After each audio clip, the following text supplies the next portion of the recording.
এয়া হৈছে এখন হাঁচিপাত। ইয়াত লিখা আছে প্ৰায়শ্চিত্ত বিধি। সংৰক্ষণ নোহোৱাৰ কাৰণে বহুত গছ গছনি হেৰাই গৈছে সংৰক্ষণ নোহোৱাৰ কাৰণে। আৰু দ্বিতীয়তে সৰু ল'ৰা ছোৱালীবিলাক এতিয়া নতুন প্ৰজন্মই যাতে গছ গছনি চিনি পায়, গছ গছনিৰ প্ৰতি আকৰ্ষণ লাভ কৰে। নমস্কাৰ, আমি আছোঁ বিহপুৰীয়াত আৰু ইমান দিনে কৈ আছিলোঁ বৰষুণ নাই বৰষুণ নাই, বৰষুণ ইমানেই আহিছে কালি ৰাতিৰ পৰা, কমাৰ নামেই লোৱা নাই। আৰু এতিয়া পূৰা ঠাণ্ডা লাগিছে আৰু আমি এতিয়া খাব আহিছোঁ ৰুটি আলু ভাজি।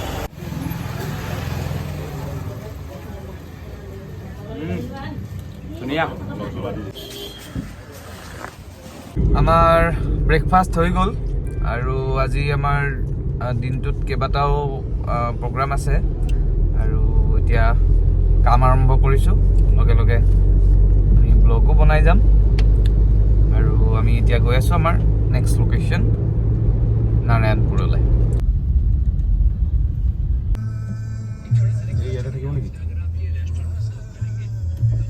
আজিৰ আমাৰ এই বিষয়বস্তু এই বনতীৰ্থ, যিটো সম্প্ৰচাৰ হ'ব ND24ত। লিংক আপোনালোকে ডেছক্ৰিপশ্যনত লাভ কৰিব। গেট খোলা হৈছে, আমি এতিয়া ভিতৰলৈ যাম আৰু ভিতৰত বনতীৰ্থ কিহৰ কাৰণে বিখ্যাত বা কিহৰ কাৰণে ইয়াত এনেধৰণে মানুহ আহে সেয়া আপোনালোকে গম পাব।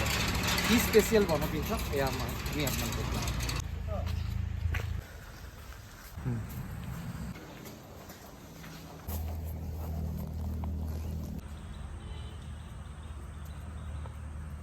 সম্পূৰ্ণ ব্যক্তিগত প্ৰচেষ্টাত এই বনতীৰ্থ 2007 চনৰ পৰা ইয়াৰ কাম আৰম্ভ হৈছে। বনতীৰ্থৰ প্ৰতিষ্ঠাপক হৈছে মোৰ লগতে আছে ছাৰ হৈছে ডক্টৰ প্ৰবীণ শইকীয়া। তেওঁ বিহপুৰীয়া মহাবিদ্যালয়ৰ অসমীয়া বিভাগৰ অৱসৰপ্ৰাপ্ত মুৰব্বী অধ্যাপক আৰু তেওঁৰ একান্ত ব্যক্তিগত প্ৰচেষ্টাত এই বনতীৰ্থখন প্ৰাণ পাই উঠিছে। ইয়াত তেওঁ উদ্ভিদ উদ্যান ইয়াত তেওঁ নিৰ্মাণ কৰিছে, য'ত হেৰাই যোৱা বহু উদ্ভিদ ইয়াত তেওঁ ৰাখিছে, বহু ফুল ইয়াত ৰাখিছে। গতিকে ছাৰ, এই বনতীৰ্থৰ যিটো আপোনাৰ প্ৰকল্পটো চমুকৈ কি উদ্দেশ্যৰে আপুনি কৰিছে? সংৰক্ষণ নোহোৱাৰ কাৰণে বহুত গছ গছনি হেৰাই গৈছে সংৰক্ষণ নোহোৱাৰ কাৰণে।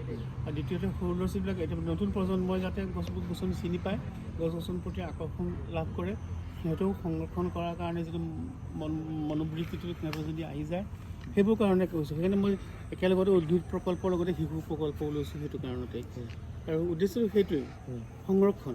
ডাঙৰ কথাটো হৈছে সংৰক্ষণ। আপোনালোকে দেখিছে, এয়া হৈছে এখন তুলাপাত আৰু এয়া হৈছে এখন হাঁচিপাত। ইয়াত লিখা আছে প্ৰায়শ্চিত্ত বিধি। পাপ কৰিলে কেনেকৈ কি বিধি থাকে সেয়া লিখিছে। কিন্তু তাতকৈ ডাঙৰ কথা এয়া চাওক, এয়া হাতে লিখা আৰু ইমান সুন্দৰ, ইমান পৰিপাটিকৈ লিখিছে, বিশ্বাস কৰিবলৈ টান লাগে যে এয়া হাতে লিখা কেনেকৈ হ'ব পাৰে।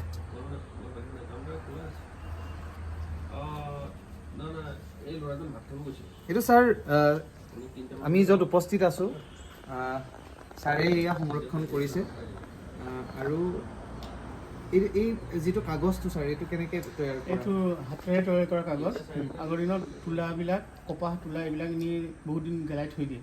জ্বলোৱাৰ পিছত তাতে আৰু কিছুমান মেডিচিন দিয়ে, মনা গুটি কিবা কিবি দি পেলাই তাক মানে কৰে। আৰু মম দিয়ে, মম মানে যিবোৰ বি ৱাক্স, মৌ-মাখিৰে যিবোৰ মম তৈয়াৰ কৰে, সেইবিলাক তাত দিয়ে, দি উতলাই পেলাই গেলাই থৈ দিয়ে।